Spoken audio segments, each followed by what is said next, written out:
Timothy మొదటి పత్రిక 3వ అధ్యాయం వచ్చిన కంటిన్యూ చేయండి. దిమనస్కులై ఉండకూడదు. ఎలా ఉండకూడదు? 2 రకాల మనసులు ఉండకూడదు. లోకం లోకమే, భక్తి భక్తి అన్నట్టు ఉండకూడదు. పుట్టినోట్లు ఏమో తెలుసా? దిమనస్కులై ఉన్న కాడ 2 నాలుకలు. ఏ జంతువుకు 2 నాలుకలు ఉంటాయి అమ్మా? ఏ జంతువుకు 2 నాలుకలు ఉంటాయి? పామును చూసారా? అన్నప్పుడు ఏమొస్తాయి?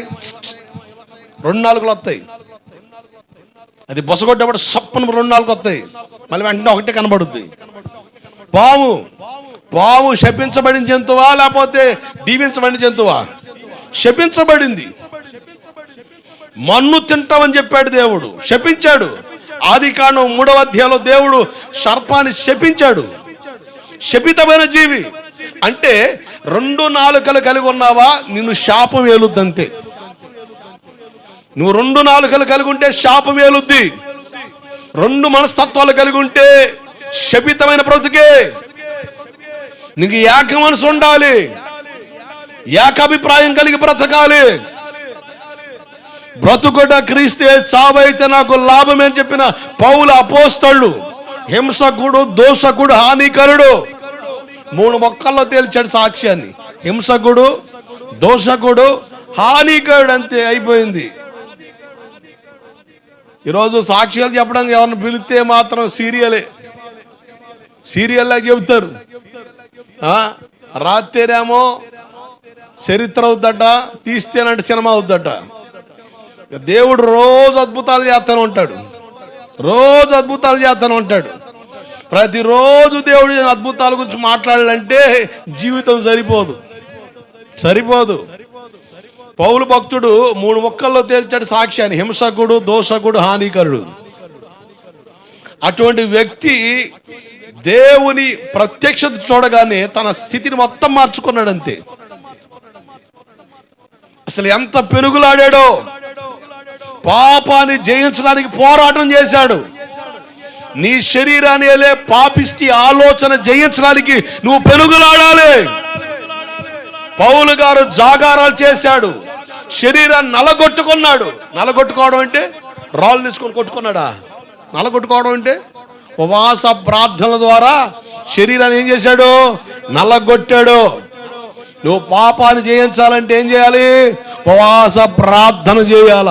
ఉపవాస ప్రార్థన అని చెప్పి తలస్నానం చేసి టిఫిన్ చేసి అన్నం తినకుండా ఊరు మొత్తం తిరిగితే అది ఉపవాసం కాదు, అది ఉపయోగం లేని ఉపవాసం. అది ఉపవాస ప్రార్థనలో నువ్వు మోకరించి నిలువుగా నిలబడి మోకాల మీద ప్రార్థనలు చేయడానికి ఇష్టపడితే, పెనుగులాడితే నీ శరీరాన్ని జయిస్తావు. దేవుడికి స్తోత్రం కలుగునగాక. హల్లెలూయా. 2 నాలుకలు ఉండకూడదు. మీరు యాకోబు పత్రిక 1వ అధ్యాయం 6, 7, 8 వచనాలు చూడండి ఒకసారి. ఈ ధీమస్తత్వం కలిగిన వాళ్ళని గురించి దేవుడు ఏం చెప్తున్నాడు? అతడు ఏమాత్రం సందేహించక విశ్వాసంతో అడగాలి. సందేహించువాడు గాలి చేత రేపబడు సముద్ర తరంగాన్ని పోలున్నాడు.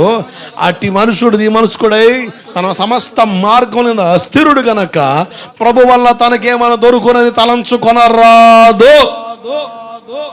ఒక్క మాటతో తేల్చిపడేశాడు అంతే. దేవుడి దగ్గరికి వచ్చి నాకు మేలు జరగట్లేదు పాస్టర్ గారని అడక్క, 2 రకాల ఆలోచనలు కలిగి బతక్క. నువ్వు 2 రకాల ఆలోచనలు కలిగి బతికి దేవుడు నాకేం చేయడం చేయడు. బైబిల్ స్పష్టం చెప్తుంది. అట్టి వాడు ప్రభు వలన తనకేమని దొరుకునని అసలు ఆలోచించొద్దు. మరి ఏం చేయాలి? ఏక మనసు, ఏక ఆలోచన, ధీమనస్తత్వం ఉండకూడదు. 2 రకాల మనసులు ఉండకూడదు.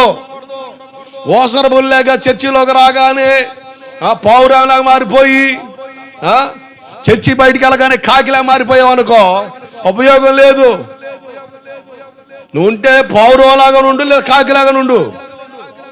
అంతేగాని చర్చిలోకి రాని పౌరం అయిపోయి చర్చి బయట వెళ్ళగానే కాకి అయ్యావనుకో, ఉపయోగం ఉండదు. దేవుడు నీకు ఉపయోగపడడు. అది నేను చెప్పట్లే, బైబిల్ చెప్తున్న మాట. చదవండి ఒకసారి ఆ మాట. 8వ వచనం యాకోబు పత్రిక 1:8. అట్టి మనుషుడు ధీమనస్కుడై ప్రభు వల్ల తనకేమైనా దొరుకునని తలంచుకొనరాదు. అంతే స్పష్టంగా చెప్పేశాడు యాకోబు గారు. స్పష్టంగా వాక్యంలో ఎంత స్పష్టంగా దేవుడు చెప్పిన తర్వాత 2 రకాల మనస్సులు కలిగి ఉంటే నీకు దేవుడు ఏదని చేస్తాడని నేను ఎలా చెప్పగలను? ఒకవేళ చెప్పినా దేవుడు ఏం చేయగలడు? చేయలేడు. నువ్వు మనిషిని మోసం చేయొచ్చు కానీ దేవుడిని మోసం చేయలేవుగా. మనిషికి మాయమాట చెప్పొచ్చు కానీ దేవుని కాడ మాయమాట చెప్పలేవుగా. అది కుదిరే పని కాదు కదా, అది వల్ల అయ్యే పని కాదు, అది నీ జీవితానికి ప్రయోజనకరమైన విధానం కాదు. దీ మనస్తత్వం ఉండకూడదు. విశ్వాస అయినా పరిచారకుడైనా 2 రకాల మనస్తత్వాలు కలిగి ఉండకూడదు. చర్చిలోకి వచ్చి పౌరం అయిపోయి చర్చి దాటగానే కాకిలా గోల చేసామనుకో ఉపయోగమే లేదు, ఉపయోగమే ఉండదు. దాని ఆశీర్వాదం చూడలేవు.